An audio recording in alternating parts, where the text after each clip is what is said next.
కోపాన్ని, బాధని అన్నిటినీ పాజిటివ్ ఎనర్జీగా మార్చు. ప్లీజ్ సనా, గిటార్ తీసుకో, బయటికి వెళ్ళు, మేక్ సమ్ మ్యూజిక్, అందరినీ సంతోషపెట్టు. ఏవైనా సరే life has to go on. మా నాన్న పోయిన సంవత్సరం చనిపోయారు, తట్టుకోలేకపోయాను. కానీ నా కొడుకున్నాడు.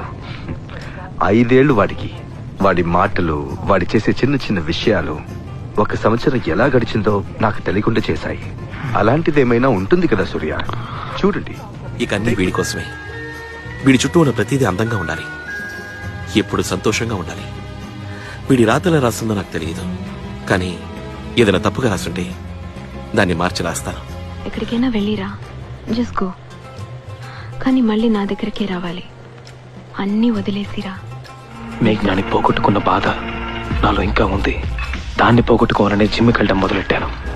ఈ రోజుకి నా జూనియర్స్తో అదే చెప్తాను, మీ బాడీని రెడీ చేయండి, అన్ని బాధలు పోతాయని. చక్కగా రిలాక్స్డ్గా కాలు మీద కాలేసుకుని కుర్చీలో కూర్చోండి. Voluntary retirement తీసేసుకుంటాను.